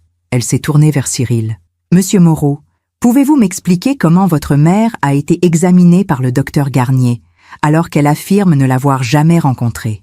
Cyril a pâli légèrement. Le docteur Garnier est notre médecin de famille. Il connaît ma mère depuis des années. Connaître quelqu'un et l'examiner sont 2 choses différentes. Il l'a vue plusieurs fois. Quand?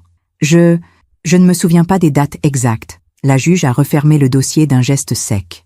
Monsieur Moreau, le certificat médical que vous avez fourni est basé sur des observations indirectes et anciennes. Il n'a aucune valeur légale dans le cadre d'une demande de mise sous tutelle. L'avocat de Cyril s'est levé à nouveau. Madame la juge, mon client agit de bonne foi. Sa mère a fait des virements importants sans raison claire. Elle a changé ses serrures. Elle refuse de le voir. Ce sont des comportements inquiétants. Ou des comportements de quelqu'un qui se protège. La salle est restée silencieuse. La juge s'est tournée vers moi. Madame Hénin, pourquoi avez-vous changé vos serrures? Parce que j'avais peur. Peur de quoi? Peur de mon fils. Cyril a secoué la tête. Maman, s'il te plaît, ne m'appelle pas maman. Ma voix a claqué dans la salle comme un coup de feu. La juge m'a regardé intensément. Expliquez-vous.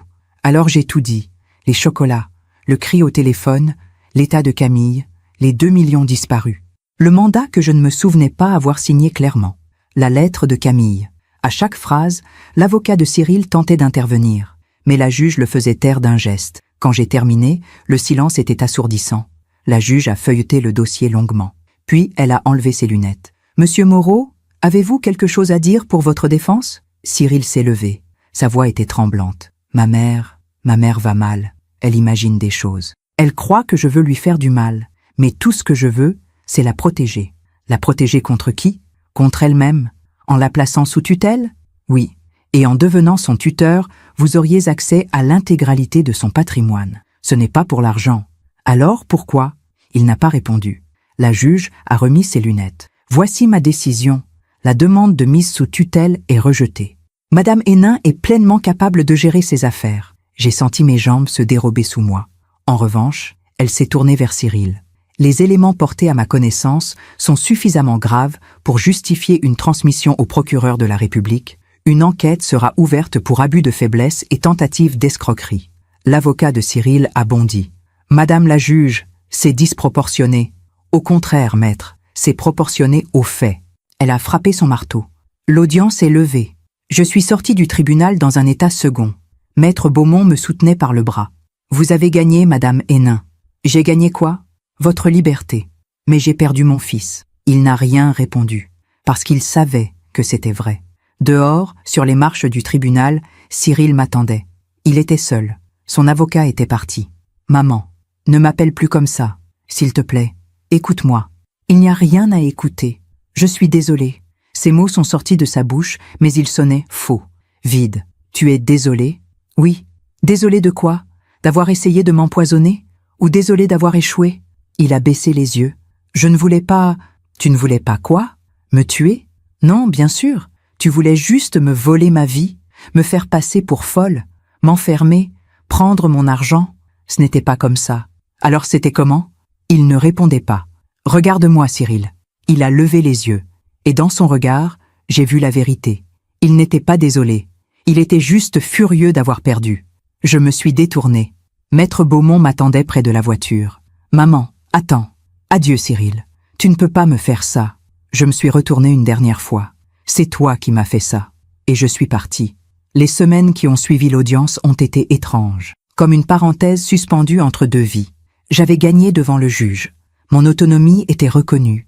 Mon fils était sous enquête. Tout aurait dû s'arrêter là. Mais rien ne s'arrêtait vraiment. Parce qu'une mère ne cesse pas d'être mère du jour au lendemain.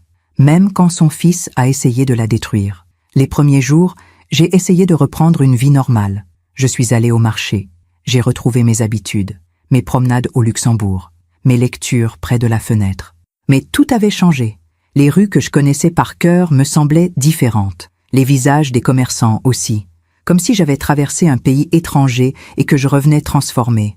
Maria l'avait remarqué. « Vous êtes ailleurs, Madame Hénin. »« Je sais, c'est normal. Vous avez vécu quelque chose de terrible. »« Terrible.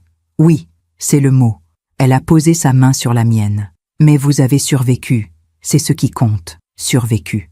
Pas vécu. Survécu. » Un matin, j'ai reçu un appel de l'officier de police qui avait pris ma plainte. « Madame Hénin, je voulais vous tenir informée. L'enquête avance. Qu'avez-vous trouvé?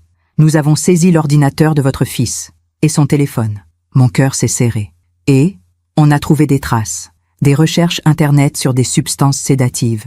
Des commandes sur des sites étrangers. Des messages avec sa femme. Camille savait? C'est difficile à dire. Certains messages suggèrent qu'elle était au courant. D'autres non. Elle semble avoir découvert progressivement. Où est-elle maintenant? Nous l'avons convoquée. Elle a accepté de témoigner. Témoigner? Oui, contre votre fils. J'ai fermé les yeux. Camille, cette jeune femme que j'avais crue complice, puis victime. Et maintenant, témoin. Elle va bien? Physiquement, oui. Elle a récupéré. Mais psychologiquement, c'est compliqué. Je comprends. Il y a autre chose. Quoi? Votre fils a aussi été placé en garde à vue pour interrogatoire. Mon sang s'est glacé. Quand? Ce matin. Je ne sais pas pourquoi, mais j'ai eu besoin de sortir. Immédiatement. Comme si les murs de mon appartement se refermaient sur moi. J'ai marché. Sans but. Sans direction. Mes pas m'ont mené vers le jardin du Luxembourg. C'était un jour d'avril. Le soleil brillait. Les arbres bourgeonnaient. Les enfants jouaient près du bassin. La vie continuait. Comme si rien ne s'était passé. Je me suis assise sur un banc. Mon banc.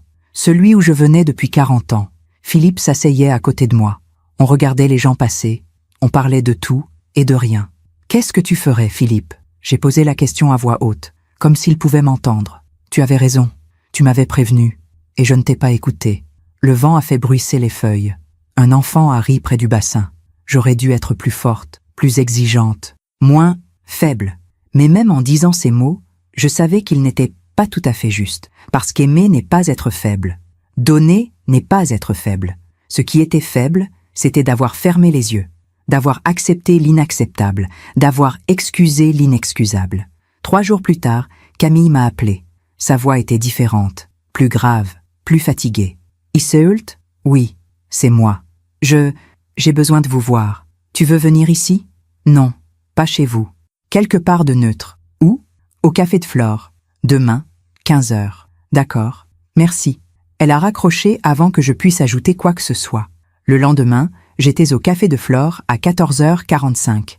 J'avais besoin d'arriver en avance, de me préparer. La terrasse était bondée. Des touristes, des étudiants, des couples. J'ai trouvé une table à l'intérieur, près de la fenêtre. À 15 heures précises, Camille est arrivée. Elle avait changé, maigrie. Ses cheveux blonds avaient perdu leur éclat. Des cernes noires creusaient de ses yeux. Elle portait un jean et un pull gris.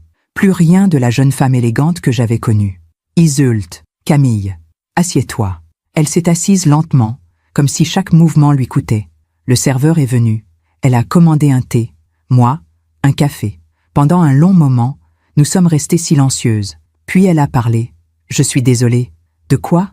De tout. De ne pas avoir su. De ne pas avoir agi plus tôt. De... » Sa voix s'est brisée. « Camille, est-ce que tu savais? Pour les chocolats? » Elle a levé les yeux vers moi. Ils étaient rouges. Au début, non, je vous le jure. Je ne savais rien. Et après? Après, j'ai trouvé des choses. Sur son ordinateur. Des recherches, des commandes. J'ai confronté Cyril. Qu'est-ce qu'il a dit? Que c'était pour votre bien. Que vous n'étiez plus capable de gérer vos affaires. Que vous alliez tout perdre si on n'agissait pas. Et tu l'as cru? Elle a baissé les yeux. Je ne savais plus quoi croire. Il était tellement convaincant. Il me répétait que vous étiez confuse, que vous inventiez des choses, que c'était l'âge. Mais tu es venu me voir. Tu as vu que j'allais bien? Oui, c'est pour ça que j'ai commencé à douter. Mais Cyril me disait que c'était normal, que les personnes âgées ont des moments de lucidité, puis des moments d'égarement. Il te manipulait. Je sais, maintenant, je sais. Le serveur a apporté nos boissons. Camille a enroulé ses mains autour de la tasse comme pour se réchauffer. Quand j'ai mangé les chocolats, elle s'est interrompue. Une larme a coulé sur sa joue. J'ai cru que j'allais mourir. Les vertiges, les nausées, la confusion. Je ne savais plus où j'étais. Qui j'étais? Cyril t'a emmené voir un médecin? Oui, mais il a menti au médecin. Il a dit que j'avais mangé des huîtres la veille, que c'était une intoxication alimentaire. Le médecin ne s'est douté de rien? Non. Il m'a mise sous perfusion. Il a dit que ça passerait. Et effectivement, en quelques jours, je me suis sentie mieux. Mais tu savais? Oui, je savais. Pourquoi tu ne m'as pas appelé plus tôt? J'avais peur. Cyril me surveillait. Il avait pris mon téléphone. J'ai réussi à t'écrire cette lettre quand il est sorti faire des courses. Puis je l'ai glissée sous ta porte quand il pensait que je dormais. Tu as pris un risque énorme. Je devais le faire. Pour vous. Pour moi. Camille a bu une gorgée de thé. Ses mains tremblaient. Iseult, il faut que vous sachiez quelque chose. Quoi? Cyril, il ne va pas s'arrêter. Mon cœur a bondi. Qu'est-ce que tu veux dire? L'enquête, le tribunal, tout ça. Il ne l'accepte pas. Il pense qu'il a raison, que tout le monde se trompe. Sauf lui, il est sous enquête. Il ne peut plus rien me faire. Vous ne le connaissez pas comme moi. Quand il veut quelque chose, il ne lâche rien. Jamais. Tu as peur de lui? Oui. Alors quitte-le. C'est ce que je fais. Je suis retournée chez mes parents. J'ai demandé le divorce. Bien. Mais Iseult, elle m'a regardé droit dans les yeux. Faites attention. S'il vous plaît. Nous sommes restés encore 1 heure. Elle m'a raconté des choses que je ne voulais pas entendre. Comment Cyril était devenu de plus en plus obsédé par l'argent. Comment il avait tout dépensé. Comment il lui avait menti, à elle aussi. Comment il lui avait fait croire qu'ils allaient enfin réussir. Qu'ils allaient être riches, heureux. Il rêvait de grandeur, disait Camille. Mais il n'avait aucun talent, aucune discipline, juste des idées, et la conviction que le monde lui devait quelque chose. Et il pensait que ce quelque chose, c'était mon argent. Oui, en quittant le café, Camille m'a embrassée. Prenez soin de vous. Toi aussi. Si vous avez besoin de quoi que ce soit, merci. Mais je pense qu'on a toutes les deux besoin de tourner la page. Elle a hoché la tête, puis elle est partie. Je l'ai regardée s'éloigner dans la rue. Une silhouette fragile, brisée. Une autre victime de mon fils. Les semaines ont passé. L'enquête avançait. Maître Beaumont me tenait informé. Ils ont des preuves solides. Les recherches Internet, les commandes, les messages, les virements. Tout concorde. Qu'est-ce qui va se passer? Un procès. Probablement dans 6 mois. 1 an.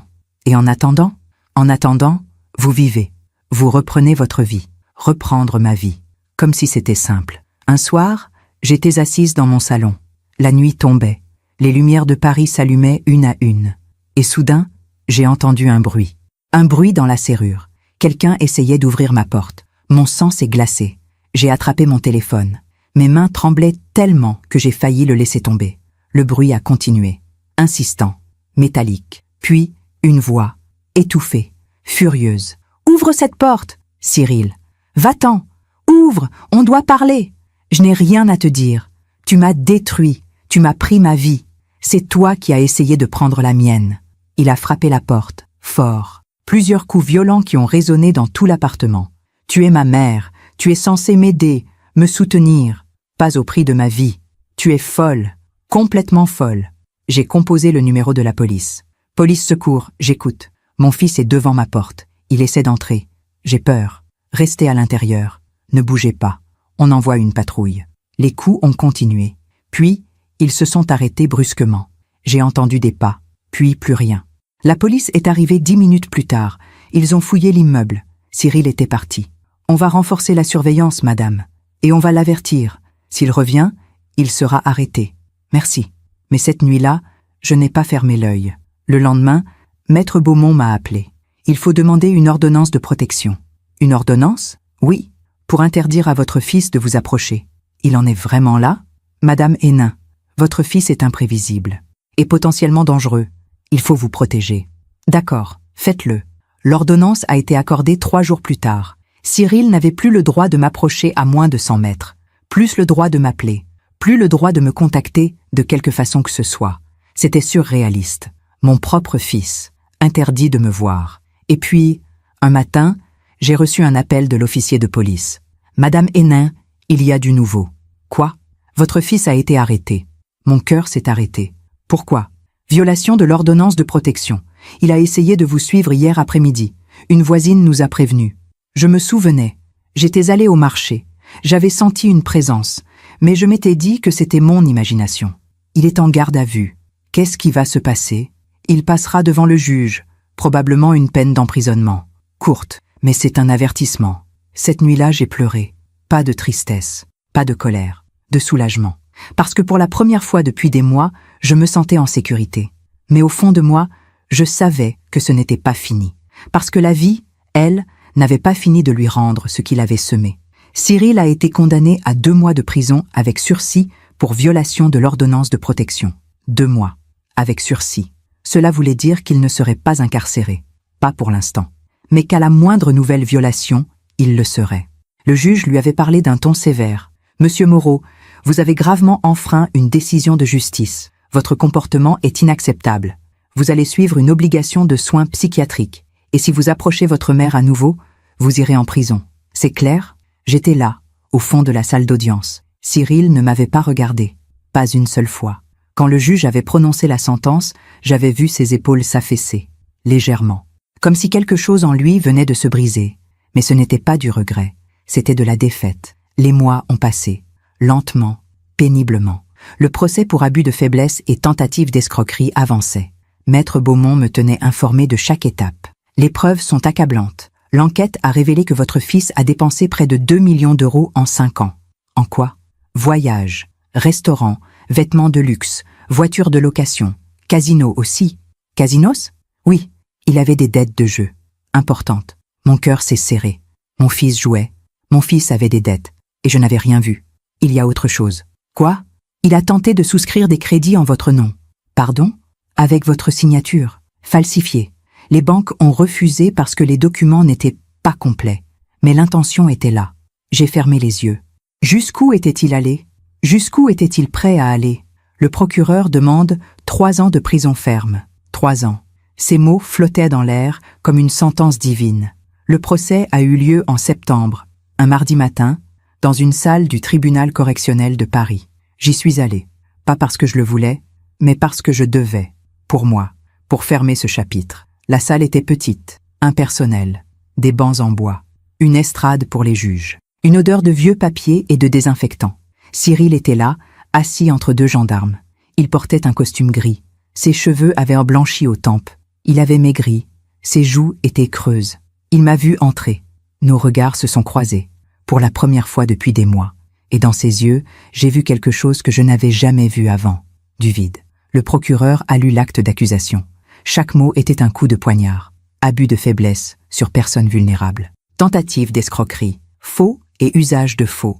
Violence psychologique. Tentative d'empoisonnement ? Oui, tentative d'empoisonnement.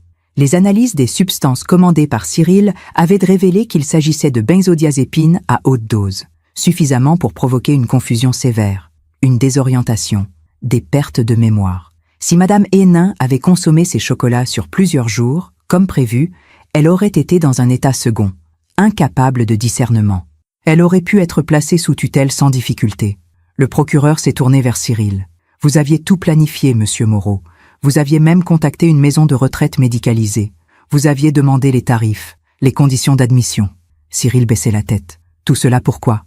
Pour l'argent. Pour un héritage que vous ne vouliez pas attendre. » L'avocat de Cyril a tenté de plaider les circonstances atténuantes. « Mon client traverse une période difficile.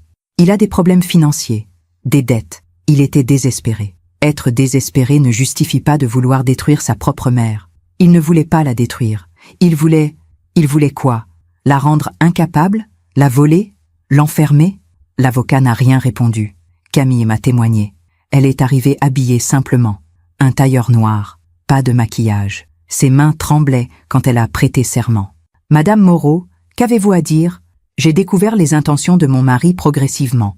D'abord, les demandes d'argent à sa mère, puis les remarques sur sa santé mentale. Puis, Les chocolats. Vous étiez au courant? Pas au début. Mais j'ai trouvé des preuves, des messages, des recherches, et j'ai confronté Cyril. Qu'a-t-il dit? Que c'était pour son bien, que sa mère n'était plus capable, qu'il fallait agir. Et vous l'avez cru? Au début, oui. Ou je voulais y croire, parce que c'était mon mari. Sa voix s'est brisée. Mais quand j'ai mangé ces chocolats, j'ai compris. Compris quoi? Que mon mari était capable de tout, même du pire. Puis est venu mon tour. Le juge m'a appelé à la barre. « Madame Hénin, vous souhaitez ajouter quelque chose ?» Je me suis levée. Mes jambes tremblaient. Je me suis approchée de la barre. Cyril était à quelques mètres de moi. Je sentais son regard. « Monsieur le Président, je n'ai qu'une chose à dire. Je vous écoute. » Mon fils, ma voix s'est étranglée. J'ai pris une grande inspiration. Mon fils m'a trahi. Il m'a volé. Il a essayé de me détruire. Tout ça pour de l'argent. Le silence dans la salle était absolu. Mais ce qui me fait le plus mal, ce n'est pas l'argent. Ce n'est pas la trahison. C'est de réaliser que j'ai élevé quelqu'un capable de faire ça. J'ai regardé Cyril. Il avait les yeux baissés. Je me demande où j'ai échoué. Qu'est-ce que j'aurais dû faire différemment? Mais je crois que la vérité, c'est qu'on ne peut pas forcer quelqu'un à avoir un cœur. J'ai marqué une pause. Je veux que justice soit faite, pas par vengeance, mais parce que ce qu'il a fait est grave, et que d'autres personnes âgées pourraient subir la même chose de la part de leurs propres enfants. Merci, Madame Hénin. Je suis retournée m'asseoir. Mes mains tremblaient. Mais j'avais dit ce que j'avais à dire. Le juge s'est retiré pour délibérer. Nous avons attendu 2 heures. 2 heures interminables. Quand il est revenu, la salle s'est levée. « Monsieur Cyril Moreau, levez-vous. » Cyril s'est levé.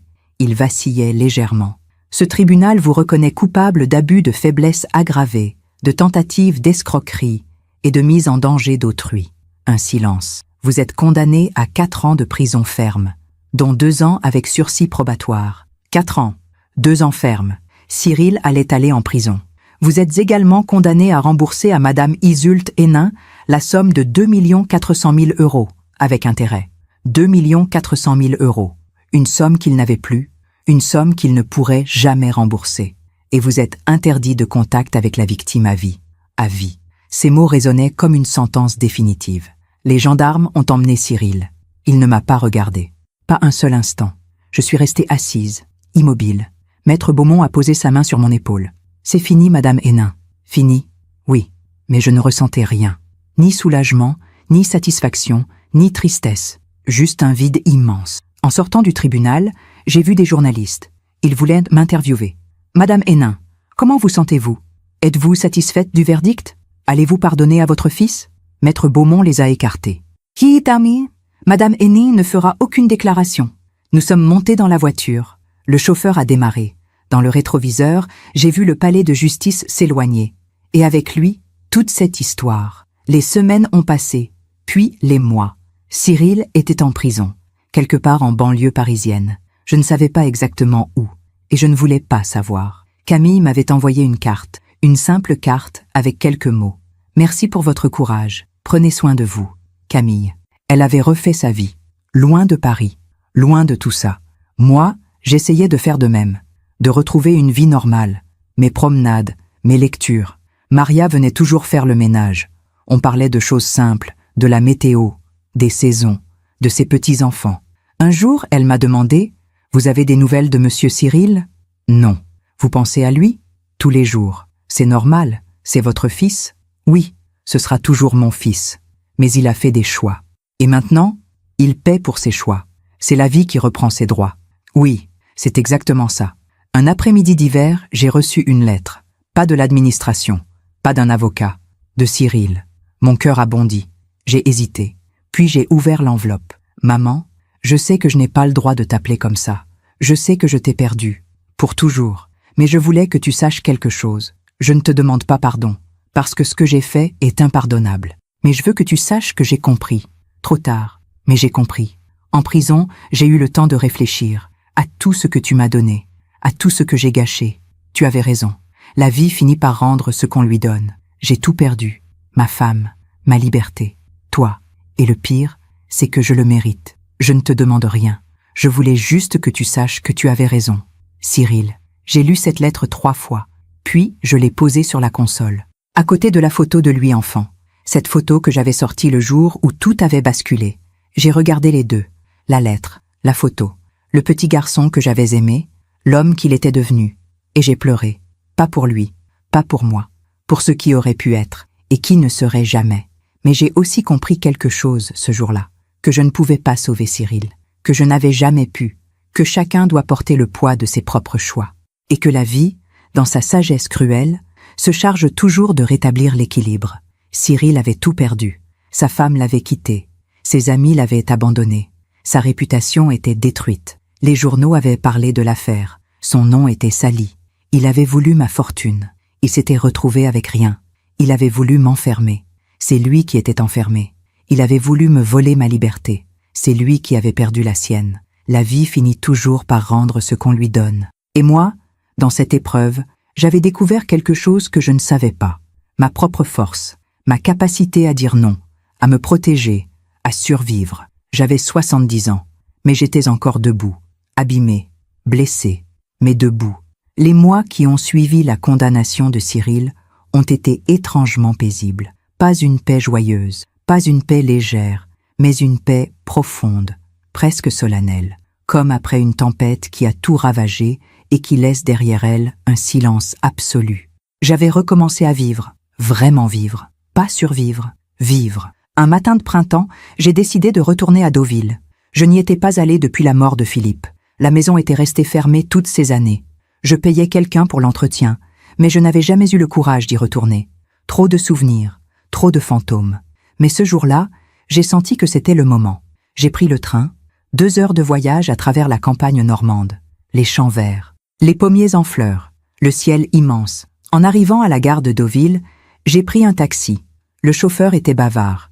« Vous venez pour les vacances ? » ?»« Non, je vais chez moi. »« Ah, vous habitez ici ? » ?»« Autrefois, oui, il y a longtemps.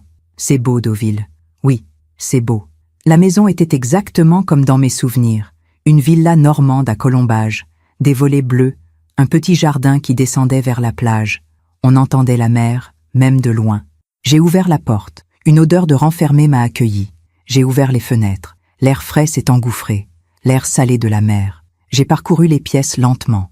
Le salon avec la grande cheminée, la cuisine avec la table en bois massif où nous prenions le petit déjeuner, la chambre où Philippe et moi dormions, la petite chambre où Cyril passait ses étés. Chaque pièce était un souvenir.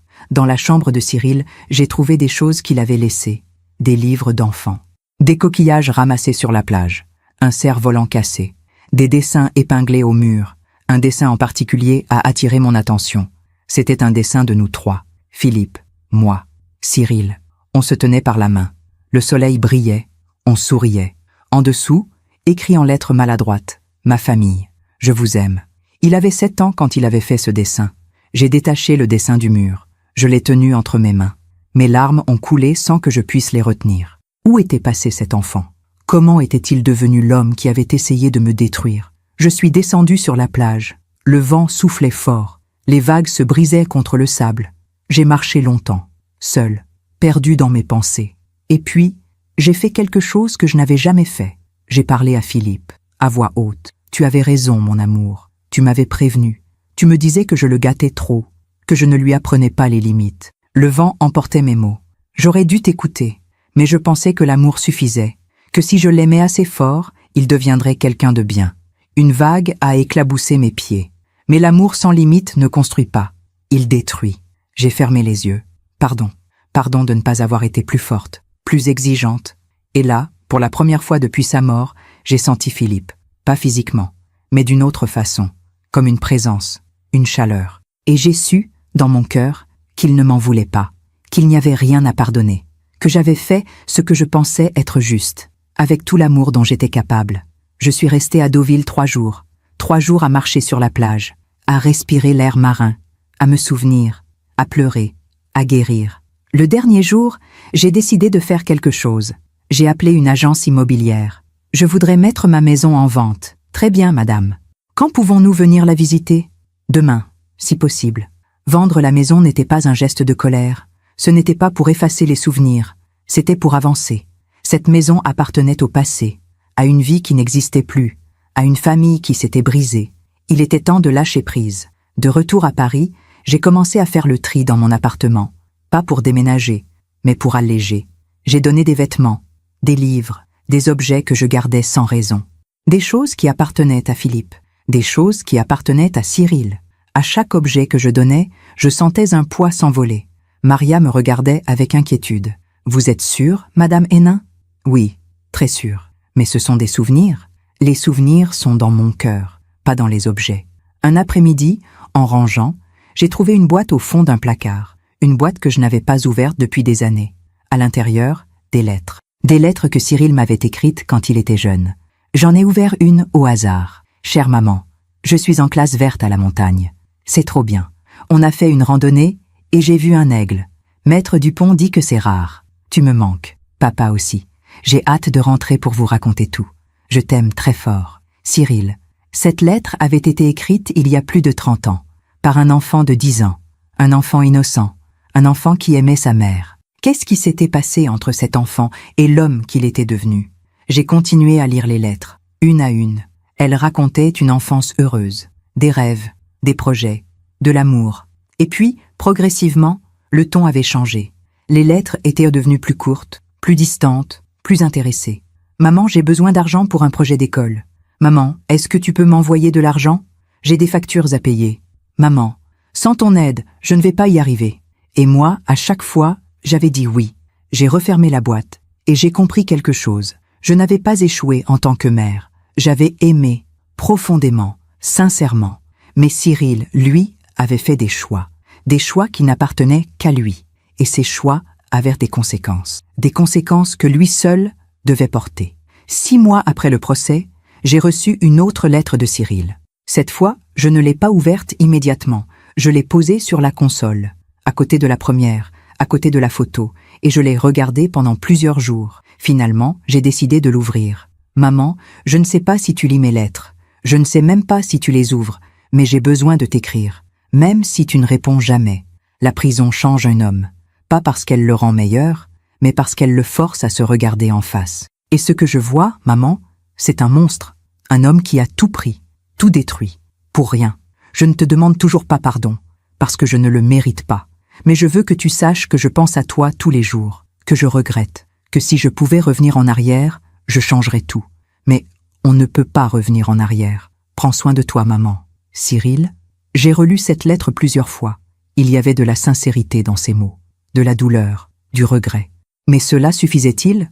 Le regret pouvait-il effacer ce qu'il avait fait? J'ai pris une feuille de papier, un stylo, et j'ai écrit. Cyril, je lis tes lettres, et je comprends ton regret. Mais tu dois comprendre quelque chose, toi aussi. Ce que tu as fait m'a brisé. Pas financièrement, pas physiquement, mais intérieurement. Tu as brisé la confiance. Tu as brisé l'amour. Tu as brisé ce lien sacré entre une mère et son fils. Je ne peux pas te pardonner. Pas maintenant. Peut-être jamais. Mais je te souhaite de trouver la paix. Avec toi-même. La vie t'a donné ce que tu lui as donné. C'est la loi du karma. C'est la loi de la justice. Accepte-le. Apprends-en.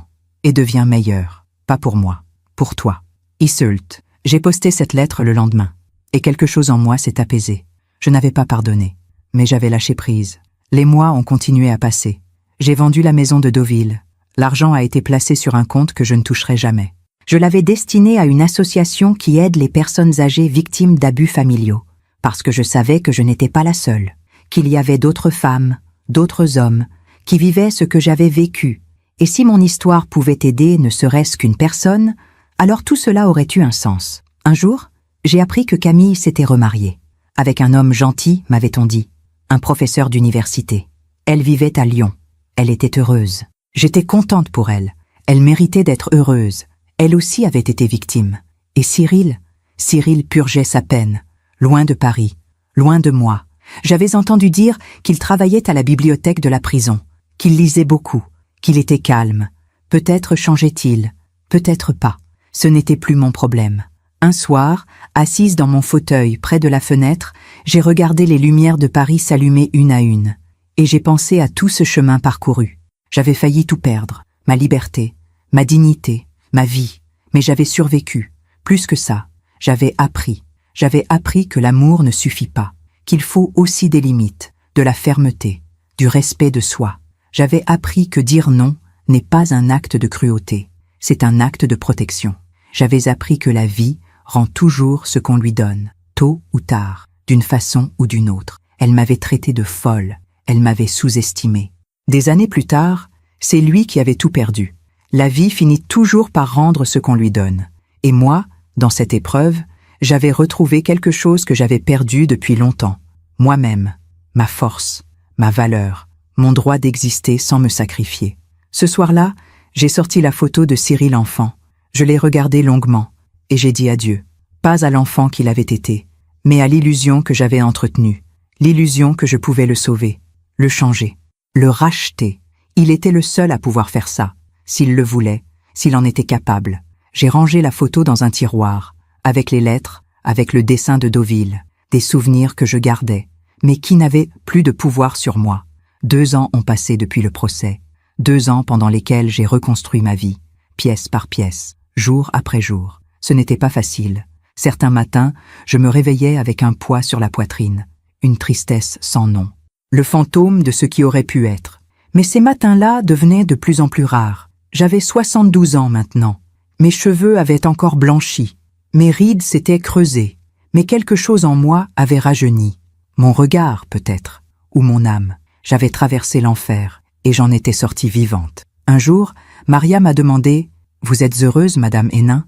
J'ai réfléchi longtemps avant de répondre. Heureuse, je ne sais pas si c'est le bon mot. Mais je suis en paix, et c'est peut-être mieux que le bonheur. Comment ça? Le bonheur, c'est fragile. Ça dépend des autres, des circonstances. Mais la paix, ça vient de l'intérieur. Et personne ne peut te l'enlever. Maria a souri. Vous êtes sage, Madame Hénin? Non, je suis juste vieille. On a ri toutes les deux. J'avais repris mes habitudes, mes promenades au Luxembourg, mes visites au marché. Mes thés avec quelques amis que j'avais négligés pendant toutes ces années. Elle m'avait posé des questions, au début. Qu'est-ce qui s'est passé avec Cyril? On a lu dans les journaux. C'est une longue histoire. Tu veux en parler? Pas vraiment. Mais merci de demander. Elles avaient respecté mon silence, et c'était tout ce dont j'avais besoin. Un après-midi d'automne, j'ai reçu un appel de Maître Beaumont. Madame Hénin, j'ai une nouvelle. Bonne ou mauvaise, ça dépend de votre point de vue. Votre fils sort de prison dans 3 mois. Mon cœur a fait un bond. Déjà, il a eu une remise de peine pour bonne conduite. Je vois, il n'a toujours pas le droit de vous approcher. L'interdiction reste en vigueur. Bien. Vous allez bien? Oui, je vais bien. J'ai raccroché. Cyril allait sortir de prison.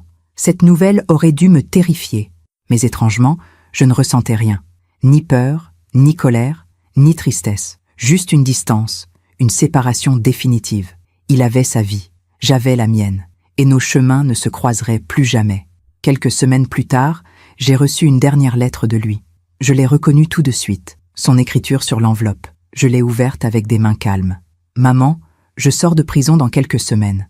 Je ne sais pas où j'irai, que je ferai, qui je serai. Mais je voulais te dire quelque chose avant. Merci, merci de m'avoir donné la vie. Merci de m'avoir aimé, même quand je ne le méritais pas. Merci d'avoir été la mère que j'aurais dû chérir. Je sais que je ne peux pas réparer ce que j'ai brisé. Je sais que tu ne me reverras jamais. Et je l'accepte, parce que c'est ce que je mérite. Mais sache que dans cette prison, j'ai eu le temps de comprendre, de vraiment comprendre, que l'argent ne vaut rien, que la cupidité détruit tout, que la famille est ce qu'il y a de plus précieux, et que je l'ai perdu pour toujours. Je vais essayer de devenir meilleure, pas pour toi, comme tu me l'as écrit, mais pour moi. Pour pouvoir me regarder dans le miroir sans avoir honte. Adieu, maman. Je t'aimerai toujours, même de loin. Cyril. J'ai plié la lettre soigneusement. Je l'ai rangée avec les autres. Puis je me suis assise près de la fenêtre. J'ai regardé le ciel, les nuages qui passaient, les oiseaux qui volaient. Et j'ai senti quelque chose se relâcher en moi, un dernier nœud qui se défaisait. Cyril avait compris. Trop tard, mais il avait compris. Cela ne changeait rien pour moi. Cela ne réparait rien. Mais peut-être que cela le sauverait, lui. Peut-être qu'il deviendrait quelqu'un de meilleur, quelqu'un qui ne ferait plus de mal. Je l'espérais, pas pour moi, mais pour lui, et pour ceux qui croiseraient sa route. Quelques jours plus tard, j'ai fait quelque chose d'inattendu. J'ai appelé l'association à laquelle j'avais donné l'argent de la vente de Deauville. « Bonjour, c'est Iseult Hénin. Madame Hénin, quelle surprise. Je voudrais savoir si vous organisez des groupes de parole pour les personnes âgées victimes d'abus familiaux. » Oui, nous en avons un, tous les jeudis après-midi. Est-ce que je peux venir? Bien sûr, vous seriez la bienvenue. Le jeudi suivant, je me suis rendue à l'association. C'était dans le 14e arrondissement. Un petit local lumineux, des chaises disposées en cercle. Une dizaine de personnes étaient déjà là, des femmes surtout, mais aussi quelques hommes, tous âgés, tous portant sur leur visage les traces de la douleur. L'animatrice m'a accueilli chaleureusement. « Bienvenue. Asseyez-vous. Nous allons commencer. » Je me suis assise. Mon cœur battait fort. Chacun a raconté son histoire. Des histoires similaires à la mienne. Des enfants qui volaient. Des petits-enfants qui manipulaient. Des familles qui se déchiraient autour de l'argent. Et puis, mon tour est venu. Moi, c'est Iseult. J'ai 72 ans. J'ai pris une grande inspiration. Mon fils a essayé de m'empoisonner pour mettre la main sur mon héritage. Un silence. Puis une femme a dit « Comment avez-vous survécu ?» En disant non, en me protégeant, en acceptant que je ne pouvais pas le sauver. Vous lui avez pardonné? Non, pas encore, peut-être jamais. Mais j'ai fait la paix avec ce qui s'est passé. Comment on fait ça? Faire la paix sans pardonner? On accepte. On accepte que les gens font des choix, et que ces choix ont des conséquences. On accepte qu'on ne peut pas contrôler les autres, seulement soi-même. Après la réunion, plusieurs personnes sont venues me parler. Merci d'avoir partagé votre histoire. Vous nous donnez de l'espoir. Si vous avez survécu à ça, alors nous aussi, on peut. J'ai senti quelque chose de chaud dans ma poitrine. Quelque chose que je n'avais pas ressenti depuis longtemps. De l'utilité, du sens. Mon histoire pouvait aider. Ma douleur pouvait servir. J'ai continué à aller à ces réunions. Tous les jeudis, sans faute. Et petit à petit, j'ai vu des femmes se relever, reprendre leur vie, se protéger, dire non, comme je l'avais fait. Un jour, l'animatrice m'a proposé quelque chose. Iseult, vous avez un don pour parler, pour inspirer. Vous voudriez témoigner lors d'une conférence? Une conférence? Oui, sur les abus familiaux envers les personnes âgées. Votre histoire pourrait aider beaucoup de gens. J'ai hésité. Je ne sais pas si... Réfléchissez. J'ai réfléchi, pendant plusieurs jours. Et puis j'ai décidé que oui, je le ferais. Pas pour me venger de Cyril, pas pour l'humilier, mais pour que d'autres femmes, d'autres hommes sachent qu'ils ne sont pas seuls, qu'ils ne sont pas fous, qu'ils ont le droit de se protéger. La conférence a eu lieu 3 mois plus tard, dans un grand amphithéâtre à Paris. Il y avait plus de 200 personnes, des professionnels, des assistants sociaux, des juristes, mais aussi des victimes, des familles. Quand mon tour est venu de parler, j'ai monté sur scène. Mes jambes tremblaient légèrement, mais ma voix était ferme. Bonjour, je m'appelle Iseult Hénin, j'ai 72 ans, et voici ce qui m'est arrivé. J'ai raconté tout. Les chocolats, la manipulation, le procès, la prison. Et surtout, j'ai raconté comment j'avais survécu, en disant non, en me protégeant, en acceptant la réalité. À la fin de mon témoignage, la salle était silencieuse. Puis, lentement, les applaudissements ont commencé. Des applaudissements qui sont devenus une ovation. Des gens se sont levés. Certains pleuraient. Et moi, sur cette scène, j'ai compris quelque chose. Si mon histoire aide ne serait-ce qu'une femme à ouvrir les yeux, alors tout cela aura eu un sens. Après la conférence, des dizaines de personnes sont venues me parler, me remercier, me serrer dans leurs bras. Vous m'avez donné le courage de porter plainte contre mon fils. Grâce à vous, j'ai compris que je n'étais pas folle. Vous m'avez sauvé la vie. Ces mots-là, ces mots qui donnaient un sens à toute ma douleur. Ce soir-là, en rentrant chez moi, je me suis assise dans mon fauteuil près de la fenêtre. J'ai regardé les lumières de Paris, comme je le faisais depuis 40 ans. Mais cette fois, quelque chose était différent. Je ne regardais plus en arrière. Je ne me demandais plus ce qui aurait pu être. Je regardais devant, vers l'avenir, vers tout ce que je pouvais encore faire, encore donner. Cyril était sorti de prison. Il vivait quelque part en province, m'avait-on dit. Il travaillait dans une librairie. Il vivait modestement, seul. Nous ne nous étions pas revus. Nous ne nous reverrions jamais. Et c'était bien ainsi. Moi, j'avais continué ma vie. Une vie remplie. Une vie avec du sens. J'avais mes promenades, mes amis, mes groupes de parole, mes conférences de temps en temps. J'avais aussi retrouvé quelque chose que j'avais perdu. Moi-même, ma dignité, ma force, mon droit d'exister sans me sacrifier. Un matin, en ouvrant les volets, j'ai vu le printemps qui arrivait. Les arbres bourgeonnaient, les oiseaux chantaient, et j'ai souri. Un vrai sourire, léger, lumineux, parce que j'étais vivante, parce que j'avais survécu, parce que j'avais transformé ma douleur en sagesse. Si vous m'aviez dit, il y a 3 ans, que je serais là aujourd'hui, debout, en paix, heureuse même, je ne vous aurais pas cru. J'aurais pensé que c'était impossible, que la trahison d'un fils détruit une mère pour toujours. Mais j'ai appris que non, qu'on peut survivre à l'impensable, qu'on peut se reconstruire, qu'on peut trouver du sens même dans la pire des épreuves. Cyril a fait des choix terribles, des choix qui l'ont détruit, et la vie lui a rendu exactement ce qu'il avait donné. Il avait voulu m'enfermer, il s'est retrouvé enfermé. Il avait voulu ma fortune, il s'est retrouvé sans rien.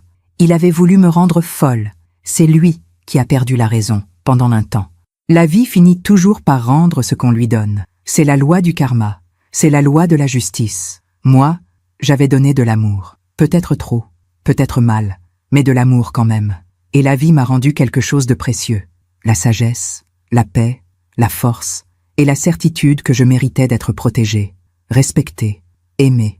Aujourd'hui, quand je regarde en arrière, je ne regrette rien, ni d'avoir aimé Cyril, ni de lui avoir donné. Je regrette seulement de ne pas avoir posé de limites plus tôt. Mais c'était mon chemin, mon apprentissage. Et maintenant, j'ai appris. Si quelqu'un me demandait aujourd'hui, « Iseult, qu'avez-vous appris de tout ça ?»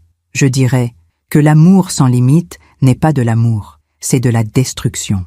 Que dire non à ceux qu'on aime n'est pas de la cruauté, c'est du respect, pour eux et pour soi. Que les gens font leur propre choix. Et que ce n'est pas notre responsabilité de les sauver. Que la vie rend toujours ce qu'on lui donne, tôt ou tard, d'une façon ou d'une autre. Et que même après l'enfer, on peut renaître. Voilà mon histoire. Une histoire de trahison, de douleur, de justice, mais aussi une histoire de survie, de renaissance, de sagesse. Je m'appelle Iseult Hénin, j'ai 72 ans, et aujourd'hui, je sais qui je suis. Une femme forte, une femme digne, une femme en paix. Une femme qui a traversé la tempête et qui en est sortie plus forte. Merci de m'avoir écouté jusqu'au bout. Si cette histoire a touché votre cœur, abonnez-vous et activez la cloche pour entendre d'autres femmes qui ont transformé la douleur en sagesse. Chaque jour, une femme, une leçon de vie. Partagez cette histoire avec quelqu'un que vous aimez. Parfois, une histoire change toute une journée. Que Dieu vous bénisse et à très bientôt.